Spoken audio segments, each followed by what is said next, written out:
LiberalViewer presents. So, welcome to a special live stream event I'm doing on the eve of Super Tuesday, March 3rd, when 34% of the nearly 4,000 delegates for nomination to be the Democratic nominee for president are selected. I'm here in California where 415 of those delegates are going to be selected. And if you've been following my Sunday live clip roundup shows well, I've been doing it for 358 Sundays, but just for the campaign season, you know that for much of the campaign season, I've actually been leaning towards Elizabeth Warren. She was kind of my favorite candidate, but I'm here to announce, and I'm going to show you my ballot that I'm to be voting in the California primary for Bernie Sanders for the March 3rd primary tomorrow, and I want to explain my reasons why. And then, actually, after I spend some time explaining those reasons, I'm going to give you a little look into legal history or something that happened here 4 years ago in California, where I actually helped fight for the right to be able to you my ballot here. It was actually 4 years ago, it was illegal to show a picture of your ballot. And I sort of unsuccessfully fought that, but now it's not illegal for reasons I'll explain after I explain my whole choice of voting for Bernie Sanders. Now, like I said, for much of the campaign, I've been leaning towards Elizabeth Warren, and in some ways, I'm kind of pissed off about not voting for Elizabeth Warren because the whole reason we moved up the California primary to Super Tuesday, it used to be in June, is because it's supposed to give Californians the chance to vote for the person they really want and not have to make these strategic decisions. And I thought that in a lot of ways, even though I voted for Bernie Sanders in the primary back in 2016 against Hillary Clinton, I still thought Elizabeth Warren was a little bit of a better candidate than Bernie Sanders, even though I really like Bernie Sanders and I'm happy to vote for him for reasons that I'll explain in a moment. But the reason I kind of liked Elizabeth Sanders a little bit better Elizabeth Warren a little bit better is because she had a lot of pretty much all the same policies as Bernie Sanders. Not completely, but very close. And ideology is one of the number one reasons that I vote for someone, of course. But then she had some things that made her a little bit better than Bernie Sanders. She's 70 years old, not 78 years old, which makes some difference, I think, when people are voting for president.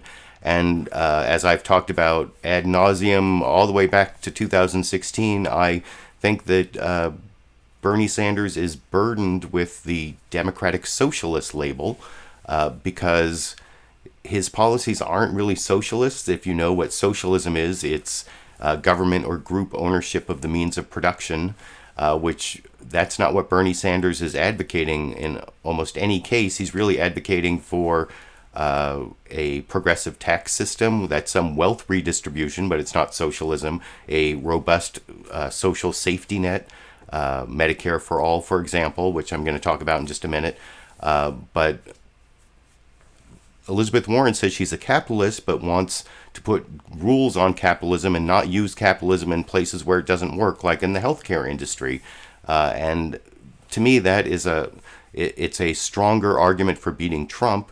I don't care. I understand what democratic socialism is and what Bernie Sanders means by democratic socialism, but I think that Elizabeth Warren could probably sell it better without the democratic socialist label. So that's why I was leaning towards Elizabeth Warren for most of the campaign, and I thought she did a really good job at the debate in Nevada a couple weeks back. But then the thing is that, especially with Pete Buttigieg and Amy Klobuchar dropping out to throw their support to Joe Biden, that it's really coming down to Bernie Sanders versus Joe Biden, possibly Michael Bloomberg. It's Bernie Sanders versus the establishment. And if you look at the Real Clear Politics average of the polls here in California, and I put a link down to this website in the video description, you can see that Elizabeth Warren is somewhere around 15% in California. And the thing is, when candidates get 15%, that's where they get delegates. And if Elizabeth Warren gets less than 15%, that's more delegates for Bernie Sanders here in California, which he's most likely going to win. There are 415 delegates, and the stronger Bernie Sanders showing is, the better chance he has of beating the establishment candidate. I mean, I really don't see a path for Elizabeth Warren to get the nomination at this point. And I've even seen her talking, or her campaign talking, about how they're looking for a brokered convention. And that's just not the strongest way to beat Donald Trump. I'd rather have Bernie Sanders go into the convention with the most delegates possible to be the strongest candidate against Donald Trump. And so that is why I will be casting my vote for Bernie Sanders. You can see I already filled in the oval, like I said. And one thing that I wanted to say that makes me happy, even though I was kind of supporting Elizabeth Warren, but one thing that makes me happy about supporting Bernie Sanders is I've seen him really getting better in terms of his speeches, in terms of his ability to really call people to action. I first saw this in his, I mean, I've seen it growing over the campaign. You may remember after the first debate, I did some commentary where I said that a lot of his stuff sounded like it was warmed over from 2016. He was using a lot of the same rhetoric. And, you know, all candidates have stump speeches. Some are more, you know, programmed and robotic than others. But I think he's really growing as a movement leader. And I want to show you a clip here. This is 8 or 9 minutes at the end of Bernie Sanders' victory speech after the Nevada caucuses. It starts off with, of course, what is one of my most important issues, criminal justice reform. If you look over my left shoulder, I have this book, The New Jim Crow, that's always been there for all of my live streams. And if you want to know why we have a broken, racist criminal justice system, all you have to do is read this book, The New Jim Crow.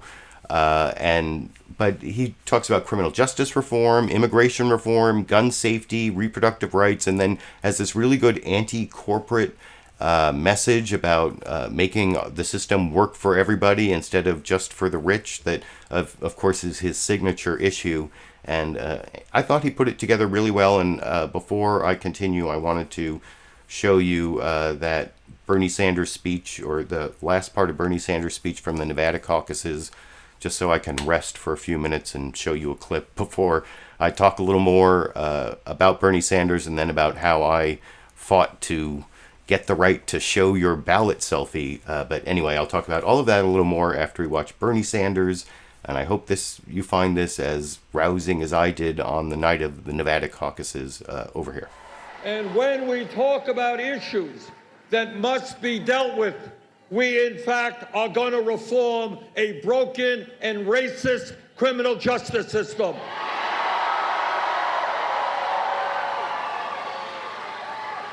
We do not want to continue a situation where we have more people in jail than any other country, including China, 4 times our size. And the people in jail are disproportionately African American, Latino, and Native American. And that is why we are going to invest in our young people, in jobs, in education. Not more jails and incarceration. That is why we are going to end private prisons and detention centers.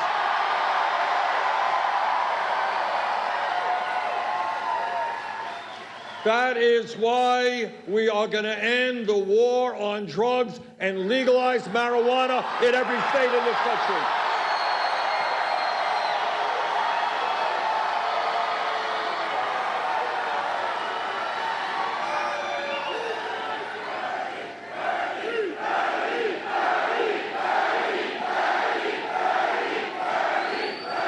Let me ask you all a question. Let me ask you a serious question. How many people in this room tonight know somebody who was arrested for possession of marijuana?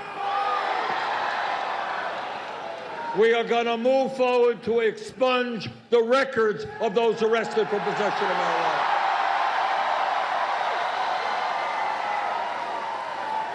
And when we talk about broken and racist systems, we are going to bring about fundamental reform to our immigration system.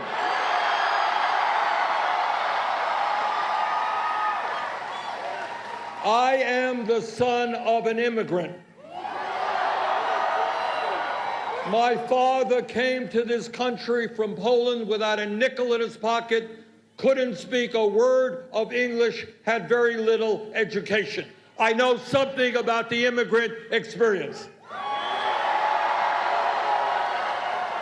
Together, we are going to end the demonization of the undocumented in this country.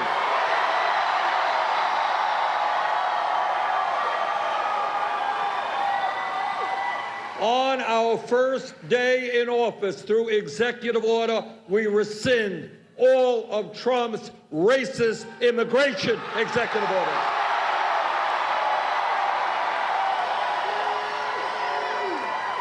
On our first day in office, through executive order, we restore the legal status of the 1.8 million young people and their parents eligible for DACA. On our first day in office, we end a border policy which today allows federal agents to grab babies from the arms of their mothers and throw children into cages. That is not what America is about. And together we will do what the American people have wanted to do for years, and that is pass comprehensive immigration reform and a path towards citizenship.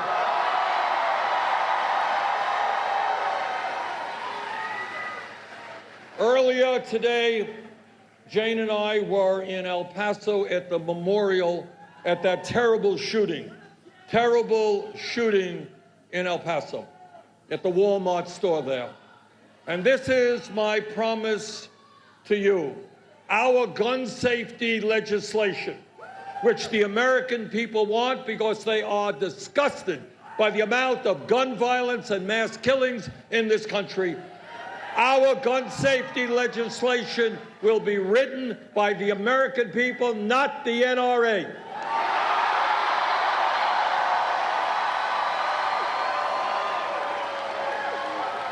We will have universal background checks. We will end the gun show loophole. And we will do what the American people want, and that is end the sale and distribution of assault weapons in this country.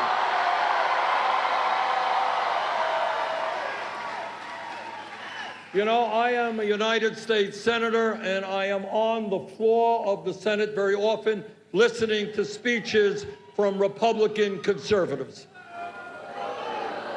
And as you know, their mantra, what they talk about all the time, is that they believe in small government. They believe in getting the government off the backs of the American people. And what I say tonight to those hypocrites, if you believe in getting the government off the backs of the American people, understand that it is women who have a right to control their own bodies, not the government.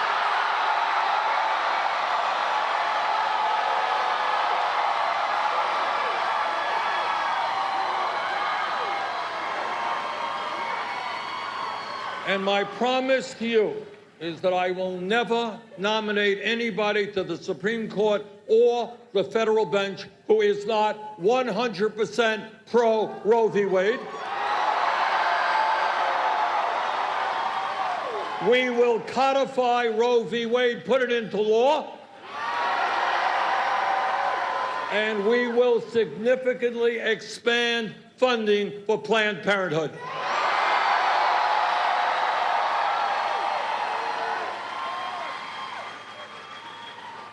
As a United States Senator, I do understand the power of the corporate elite and the 1%.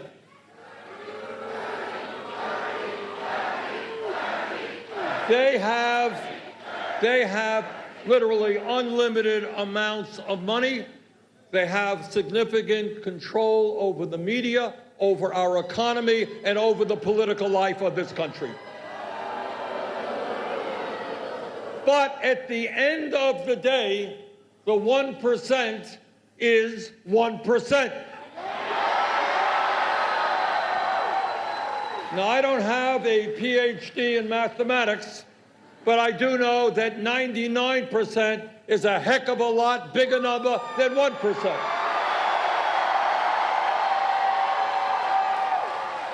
So what this campaign is about is understanding that if we do not allow Trump to divide us up by the color of our skin or where we were born or our religion or our sexual orientation, if we stand together, if we fight for an agenda that works for working families and the middle class, if we get involved in the political process, if we stand for justice, if we stand for compassion, if we understand that we are all in this together, that my family has to care about your family cares about my family. Brothers and sisters, if we stand together, we will not only defeat Trump, we will transform this country and create a government and an economy that works for all of us, not wealthy campaign contributors. Thank you all very much.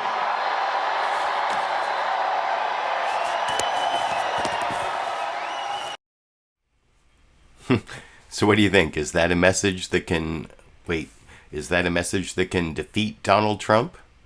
I mean, a lot of the issues I care about were just in that clip: criminal justice reform, immigration reform, gun safety, reproductive rights, and that anti-corporate message at the end there that I was talking about, where it's trying to make the system work for regular working people, not for the 1%. He doesn't have a degree in mathematics, but he knows that the 99% or more than the 1% is, I mean, that seems like a message that could beat Donald Trump on a good day, at least. You can let me know what you think down in the comments section. But I also, before I get to my whole story about how I helped fight for the right to show your ballot selfie, I did want to talk a little bit about Medicare for All. I did see this live comment along the way from one of my live stream viewers.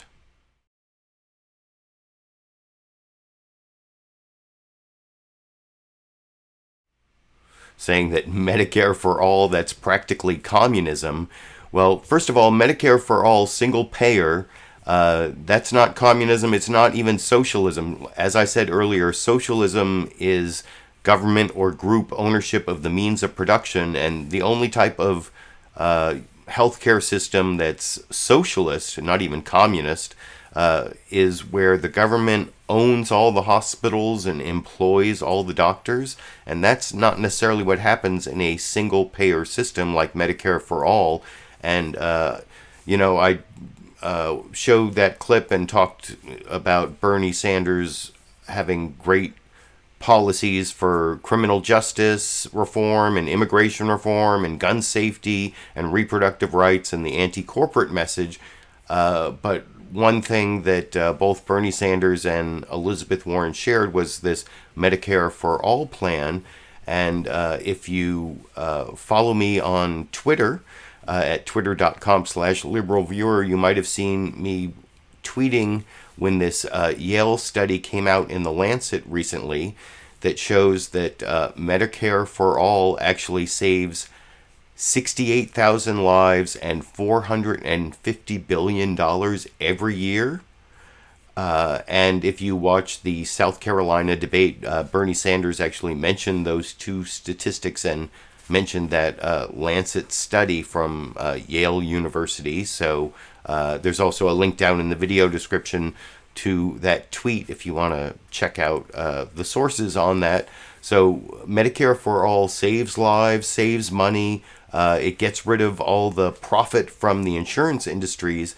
And even if you can't get the Congress to pass Medicare for All, I say we shoot for Medicare for All and settle for a public option, just like we got Obamacare. You know, Obama actually wanted the public option, but he ended up with Obamacare, which is, you know, sort of this weird compromise between Democrats and the insurance companies. And, you know, Obama was kind of corporatist, and Bill Clinton was definitely corporatist, so was Hillary Clinton.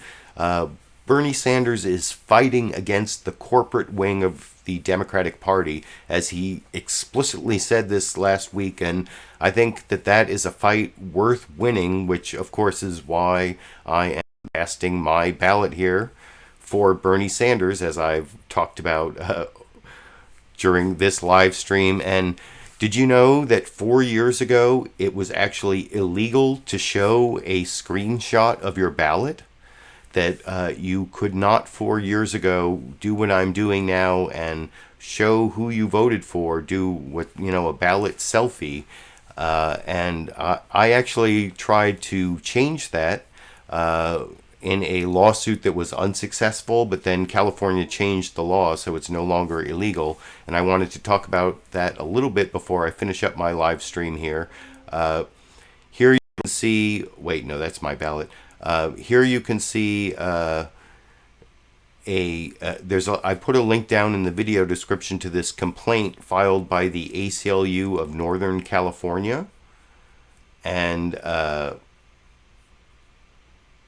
you can see it's ACLU versus Alex Padilla, because he's the Secretary of State of California.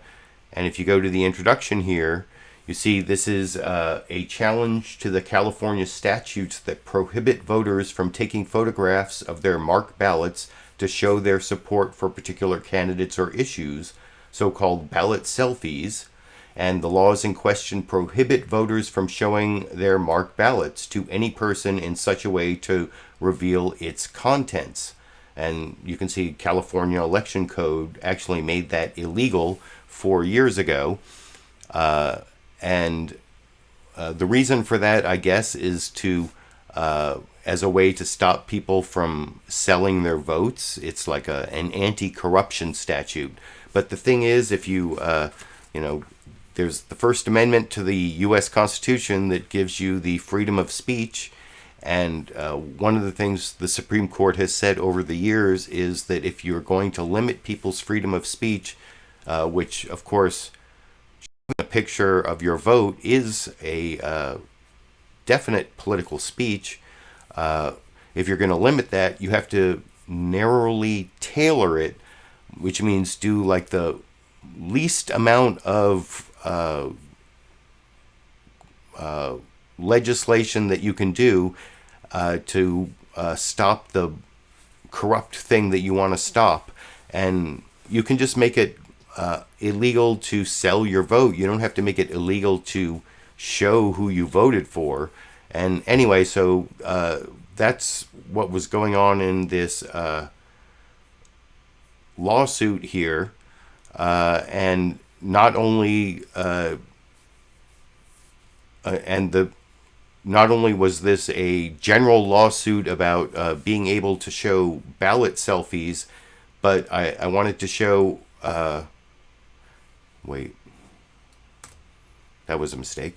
I wanted to show you, I keep making, sorry, I'm not used to showing these scrolling things here. Here it is. I wanted to show you here. Now I'm scrolling, finally. I was actually one of the complainants in this case. You can see here, starting with, here it says, for example, Alan Ash is a member of the ACLU of Northern California and the chair of Sacramento area chapter. Ash is a registered California voter. He regularly uses Instagram, Facebook, and Twitter to post information and his opinions about political issues, including ballot initiatives. He has over 120,000 subscribers to his YouTube channel, over 10,000 followers on Facebook, and 2,700 followers on Twitter. Ash has been covering the 2016 presidential election weekly for the last 183 weeks. Now it's 387 weeks, but by compiling and commenting on the week's media clips, he has also posted the ACLU's ballot initiative guide to his personal Facebook page, made a Halloween display to urge voters to pass Prop 62. Ash, who is a lawyer and a member of the California Bar, understands that the California Election Code bars voters from showing their marked ballots. In addition, it would be particularly important for him to present photographic proof of his vote in the presidential election because of the controversy among Bernie Sanders supporters about whether they should vote for Hillary Clinton. He repeatedly encouraged his followers to vote for Hillary Clinton despite the ambivalence of some, and he thinks it is important that he show his followers that he voted for her. I forgot that was even in there, but basically I used my LiberalViewer channel and my status as an ACLU member and user of social media to try to argue in federal, well, I was just an example, a complainant in federal court in this lawsuit, trying to say that under the First Amendment, I had a right to show people online that I voted for Hillary Clinton in the November election after voting for Bernie Sanders in the March primary in California. Back then it was the June primary. So that was the whole argument, and that argument actually lost because it was too close to the election, and California was about to change the law anyway, and anyway, I wanted to share that sort of legal argument that I guess in like 15 or 16 states it's still illegal to post a ballot selfie like I have here showing that I'm voting for Bernie Sanders, and I think there's a good First Amendment argument that says that you should be able to post who you voted for, like I've just done here, and explained why I'm voting for Bernie Sanders in the California primary. But you should check with, I'm not giving out legal advice, you have to check with a lawyer before you post your ballot selfie. You might be in one of those states where it's not allowed, although I personally believe that under the U.S. Constitution, you should have a right. And if you're in one of those 16 states or 15 states where you can't post a ballot selfie, maybe you should contact your local ACLU, get involved, and get the right to do what I've just done here and tell everyone who you voted for and why.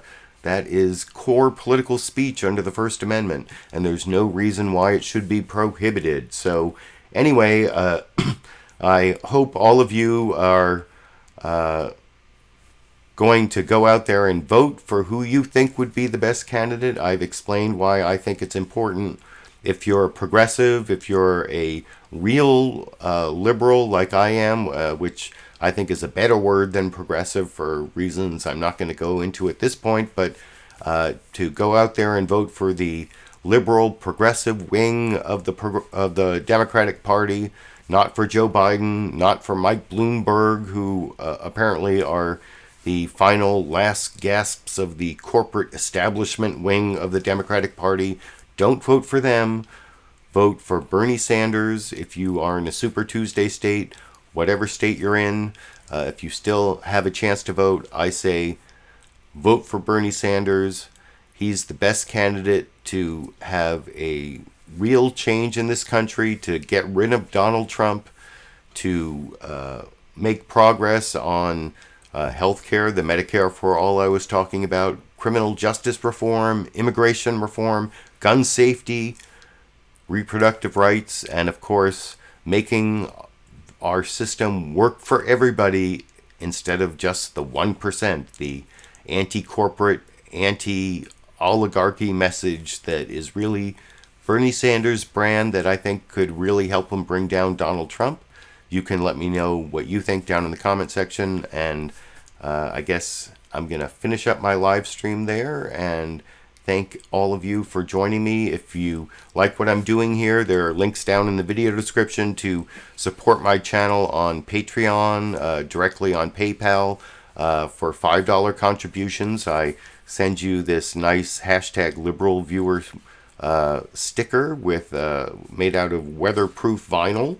At the $10 level, you get the sticker and your own copy of the U.S. Constitution. It's the ACLU version, so that means you get a Know Your Rights section in the back and important information about the ACLU. So anyway, that's my live stream. Let me know who you think should be president, since I've told you who I think should be for president and exercised my First Amendment right to show you my actual ballot. And I will be back on Sunday for my regular live stream, and who knows, maybe I'll do more of these special events. And until then, I guess I will be seeing all of you around the internet.